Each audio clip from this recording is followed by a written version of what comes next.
Hi ඔයාලා හැමෝටම සුබ දවසක් වේවා. ඉතින් මේ දවස්වල ගොඩක් පැටි වලට වහිනවා. ඉතින් මම අද ටේවල් එකක් ගෙනාවා.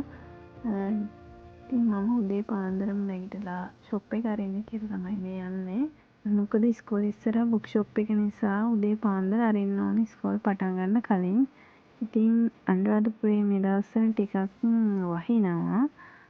සාමාන්‍යයෙන් වහිනවා. ඉතින් පේනවනේ වැව් එහෙම ගොඩක් පිරීලා වාන් දානවා. ඉතින් කොච්චර ඇස තිබ්බත් මිනිස්සු මාළු අල්ලන එක නවත්තන්නේ නැහැ. එතන නිකම්ම හට් ගහගෙන මාළු අල්ලනවා. පේනව නේද? ගොඩක් අනුරාධපුරේ මිනිස්සු පව් වැඩ වලට ටිකක් වැඩිනේ. ඉතින් ලස්සන මල් එහෙම පිපිලා තියෙනවා උදේ. මේ දවස්වල නම් ටිකක් මම නම් හරි සතුටින් ඉන්නේ. මොකද වහින හින්දා. නැත්තම් අනුරාධපුරේ කියන්නේ ගොඩාක් අවුව වේලෙන පැත්තක්නේ. ඉතින් ඔන්න කතාවෙන් කතාව ඉස්කෝලේ ළඟටත් ආවා.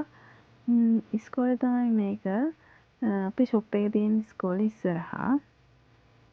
ඉතින් උදේම ෂොප් එකට ඇවිල්ලා මමයි අයියයි ෂොප් එක ඇරියා. ඇරලා මල් කඩලා බුදු පහන තියන්න කියලා තමයි ඉතින් ඊළඟට තියෙන්නේ. ඉස්සරම අපි ෂොප් එක අතු ගාලා කරලා තමයි පහන තියන්නේ. ඉතින් මගේ ඕනම වැඩක් කරන්න ඉස්සර මල් පහන් තියන එක තමයි මගේ ප්‍රධානම රාජකාරිය වෙන්නේ. ඉතින් මේ හැම දෙයකටම මට උදව් කරන්නේ අයියා. අයියා නැත්තම් උදේට ටිකක් හරි අමාරුයි. මොකද ළමයිගේ තදබදිත් එක්ක ටිකක් අමාරු වැඩි. ඉතින් අයියත් මට උදව් කරනවා උදේට අතු ගහන්න. ඒ වගේම ෂොප් එකේ බඩුවල දූවිලි බිහින්න. ඒ හැම දෙයකටම අයියා උදව් කරනවා. ඉතින් අපි තාම ෂොප් එක පුංචි වල තමයි පටන් ගත්තේ. ඉතින් ටිකෙන් ටික තමයි ෂොප් එක දියුණු කරගන්න හිතන් ඉන්නේ. ඉතින් මේ දවස්වල ටිකක් වැස්ස හින්දා මල් පිපීමත් අඩුයි. වඩමල් තමයි මම කඩාගෙන පූජා කරන්නේ. ඉතින් කොයි මල පූජා කරත් ඒකේ වරදක් නෑනේ. අපි ශ්‍රද්ධාවෙන් බුදුහාමුදුරට පූජා කරන එක ශ්‍රද්ධාවෙන් පූජා කරනවා එච්චරයි. ඉතින් ඊට පස්සේ ඉතින් මම පහන පත්තු කරලා අඳුන්කුරු පත්තු කරලා පහන තියන්න තමයි ලෑස්ති. ඉතින් අපේ ජීවිතේත් හරියට පහනක් වගේ. කොයි වෙලේ නිලයිද කියලා කියන්න බෑ. අපේ ජීවිතේ මරණය සමාන කරලා තියෙන්නේ බුද්ධ දේශනාවට අනුව පහනටනේ. ඉතින් අපේ ජීවිතේත් පහනක් වගේ තමයි. කොයි වෙලේ අපේ ආයුෂ ඉවර වෙයිද, කොයි වෙලේ අපේ කර්මය ඉවර වෙයිද කියලා කියන්න බෑනේ. මම පහන තියලා ෂොප් එකේ වැඩ පටන් ගන්න කියලා තමයි දැන් ලෑස්ති. ඔන්න ඉතින් ළමයිත් එනවා. 7යි 10යි 7යි කාල වෙද්දි තමයි ඒ ළමයි එන්නේ. මොකද ස්කූල් බස් වලනේ. ඔන්න දැන් නම් ඉතින් හොගාලා ළමයි එනවා. ඉතින් මට ඒ වෙලාවට ටිකක් අමාරුයි. අහන ඒවලට ගාන කියන්න, බඩු ගණන් කියන්න. ඉල්ලන බඩු දෙන්න එහෙම ටිකක් අමාරුයි.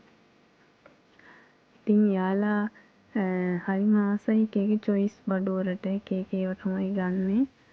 ඉතින් මගේ හැම දෙයකටම උදව් කරන්න ඉන්නේ අයියා. ඉතින් මම මේ වීඩියෝ කරනකොට අයියා පයින්නවා ඕක පැත්තක තියලා වැඩේ කරන්න කියලා. ඉතින් පේනවනේ එයාලා තමගේම කඩේ වගේ බඩු අතට අරගෙන බඩු ගන්න විදිය. ඉතින් අයියත් හොගාලා වැඩ ඔය ඔච්චර වැඩ කරත් කීයකට හරි විදලා තමයි යන්නේ. ඉතින් 7:00 වෙනකොට තදබද ඉවරයි. මොකද ඊට පස්සේ ඉස්කෝලේ යනකම් ටිකක් තදබදයක් නෑ. ඊට පස්සේ ඉතින් මට තියෙන්නේ ගියපු බඩු මතක් කර හදලා ලියන්න තමයි. ඉතින් අයියත් මට මතක් කරලා දෙනවා එයා දීපු බඩු මොනවද මං දීපු බඩු මොනවද කියලා. බඩු දෙනකොට ලියන්න අමාරුයි. ඒ හින්දා ඔක්කොම තදබද ඉවරුනට පස්සේ තමයි ලියන්නේ.